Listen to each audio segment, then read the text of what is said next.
I wanted to talk to you about something that I watched recently on YouTube, and I'd kind of forgotten that it happened. And it was, you did a one-night thing with Hulk Hogan in 2002. Ah, yes. Where you sort of made fun of all of his merchandise, and you guys did a brief thing in the ring. That must have been a surreal experience at that point in the game where he comes back to do this little run, and you get to do this with him. What was it like doing that sort of shot? Well, for those who don't know, again, another day at work, because I'd been around Hulk Hogan since 1994. He'd been to WCW, so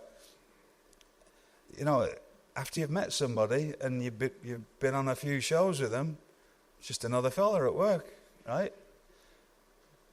But I was very fortunate. Again, 2000, they gave me that commissioner role, and I had nothing but incredible opportunities. And because of I've never watched any sports growing up except for wrestling and darts, right? And darts is pretty much like wrestling, right? Because there's characters and there's music and there's people but I did and some of you have brought stuff up today and talked about it.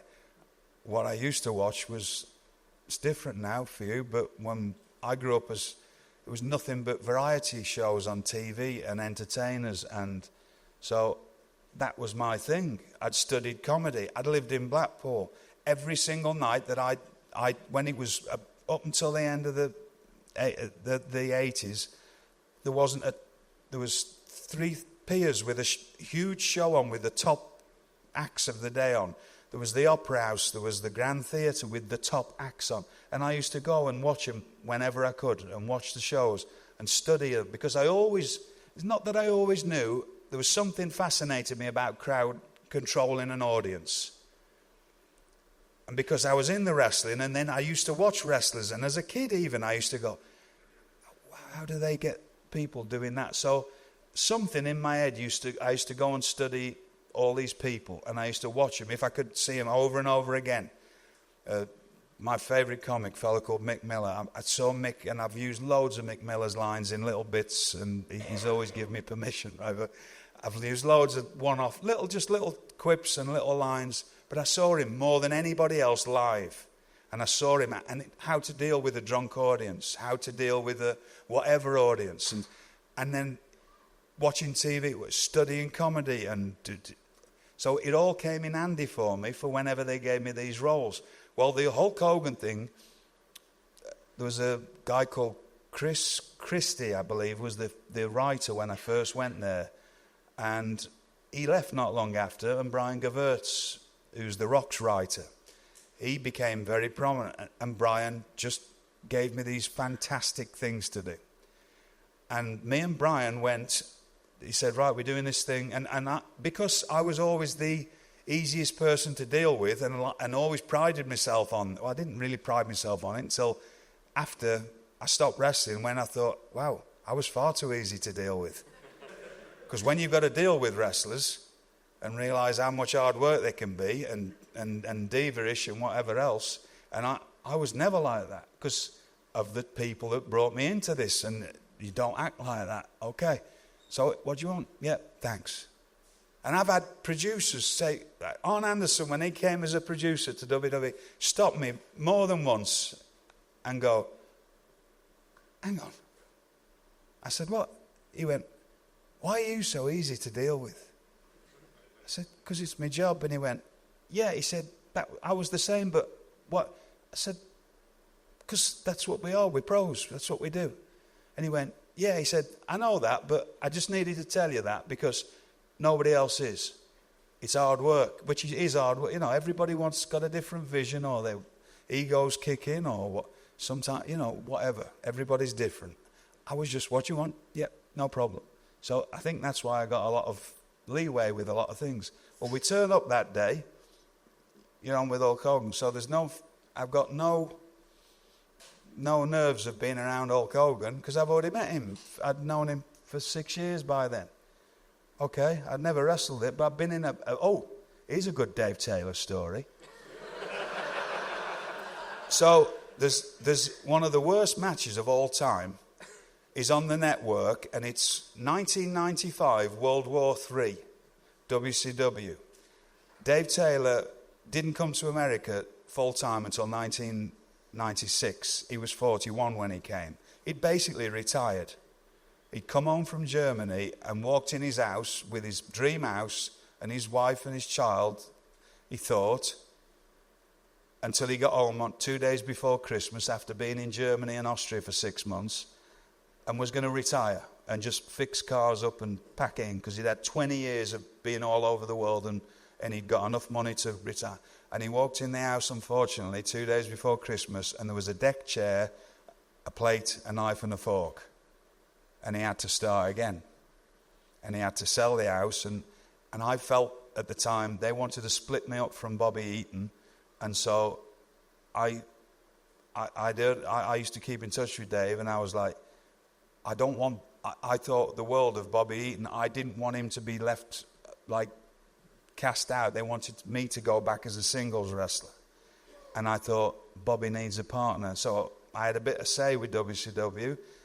I said, my friend is coming over. I'd asked Dave to come and stay with me for a week, just because I knew he was having a hard time. Dave came over, and I said to Eric Bischoff, my friend's here. He said, does he want to be in this battle royal? Because we need 60 people. It was in 3 rings. And if you've never seen it, it's rotten. and camera work, you can't. How can you film 3 rings with 60 people? You can't, right? So it's just rotten. But what is good in it, Dave's in it, and nobody knows Dave. Well, Dave, he's gone into Dave mode and just uppercuts it, and he can uppercut you out of your boots. So if you look right in the middle ring, Hulk Hogan is like, he's in it till the end, so he's conserving energy by just doing Hulk Hogan, selling, right? You know, which is smart, right? But he's always right. He knows what he's doing. He's right in the middle of the ring, and he's going from one person to the next doing his thing.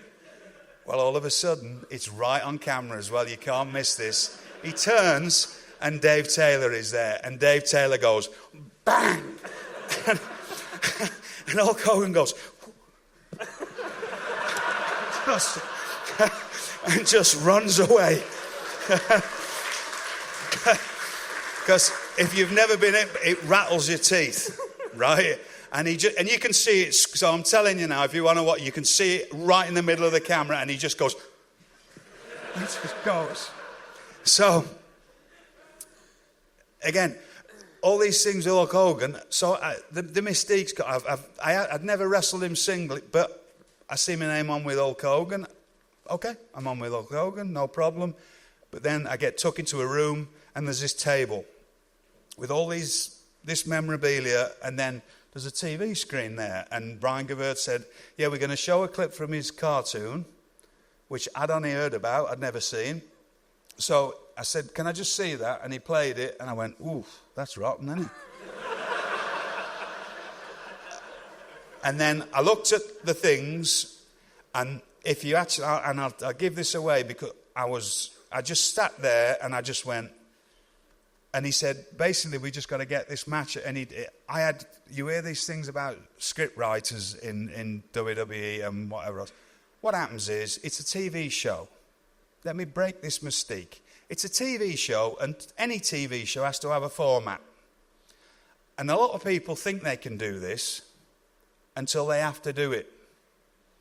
Or they can talk about themselves for a minute. But when you've got to do 10 minutes about 3 different things and involving all kinds of different things, you're not so good. And I can tell you, and look you all in the eye, I have stood across the ring, fortunately, from the best talkers ever. You've mentioned some of them already. And I know every one of their tricks, and they all have tricks, and I have my tricks. We all forget what we're saying, we all get stumbling over words, but we bluff our way through it. And I'm not going to give away anybody else's tricks, but I know them all. And that's from Paul Heyman to Hulk Hogan to Roddy Piper to Ric Flair. And I've stood across the ring from them all and done stuff. And I know when they lose their train of thought. Because, again, doing it into a camera about you for 1 minute is what you're trained to do. When you've got all these moving parts, you need it. Sometimes you need it. I've done the most on one Raw was 13 segments. I have seen Ric Flair, I have seen Roddy Piper, and they won't mind me telling this, begging the writers, what am I doing next? Because, yes, you can go out and talk about yourself at the beginning of the show or do anything for 10 minutes. But all these little things add up and it's like, what next? And you're getting pulled. And not only doing that, then doing filming something for next week. It's TV is chaos and it's live TV. So I go out there. So let me just finish this. So what happens is everything is written out. But if you've got like trust with the company, which I had. We talked about the Thanksgiving thing that I had to do with Rock. They gave me that half an hour before I had to do it. But because I had trained myself to memorize things very quickly, I wanted to prove to them that I could hit it word for word. And I hit it and I had no clue what I was talking about. Somehow I managed to be able to retain that. I hit it word for word. I was never, that's from 2000, Thanksgiving of 2000 till the time I left, I was never once, I was given things with an outline in case I needed it, just said, right, just put it in your words. And that is anybody who gets trust there, right? Chris Jericho won't mind me telling you this. Anytime, as long as I've got a few things that people remember me for, the Eugene promo and certain other things. I just sat there and they said, right, we need to know what you're going to say because it has to hit a certain amount of time. So I just put a few notes down and then run it by somebody. They went, right, we trust you. Well, what happens is people get there and they just memorize, they go, and they memorize this, whatever it is, and then they go out and deliver it like it's been memorized because there's no connection to here. You've got to learn. This is a tip for everybody. And if you're an actor, if you're a wrestler, if you're any kind of entertainer, the connection is, it's got to start in there, and it goes into there, and it comes out here or here. Usually, it's by this. Because do you trust anybody you can't look it in the eye? It's just human nature, right? Well, no can so you have to show it, right? And there's little things that you have to be deliver lines on TV. And what they do is go away, most people go away and just memorize it and then deliver it like it's memorized, and then that's it. And they don't put any more effort into it. And so, do you think they're going to blame themselves if they deliver a bad line? Nobody ever goes, oh, maybe I should have spent an extra hour trying to put my words into that, or maybe put a bit of this into it a bit more. No, they blame the writers. Yeah, it's written out because it's a format. And if you don't, you start running over times. And if you run a second into a commercial break, the company gets fined thousands and thousands of dollars for not hitting commercial breaks on time. So that's why WWE is the way it is, right? And people like me, I got trust after that. They already knew I could talk, but after that 10-minute Rock promo, that was it. Never got asked again. There it is if you need it, because sometimes you do, because sometimes you cannot. Whatever I had going on in my life, I couldn't think of anything that day. Well, there it is if you need it. Okay, well, now I'll make it mine. Okay, boom. So I just get there that particular day, and there's all this stuff. I looked at that. I looked at the stuff. If you actually see that promo, there's a bit of, because I used to have my hair short and gelled back, there's a bit of a ring around my head because I just picked the hat up and stuck it on my head, and then I forgot to just run my fingers through my hair before I did the actual top. And then I went, okay, roll the camera. And I did it in one take. And I just made it up. I just went, boom, and I just did facials, and I just picked stuff up, and I cut it in one take, and that was it. And that was how most of pretty much everything I ever did from then onwards, except the one problem you do have, and I was always known for hitting things on one take, was sound's not right, lighting's not right, or sound in the building. You know, like, there's a walkie-talkie's gone off somewhere. There's always something that can break the sound, and sometimes the lighting, when you watch it back, the lighting's not right. But it's how much you put into this, and how much no different than learning your wrestling, and no different learning than anything, or going to the gym.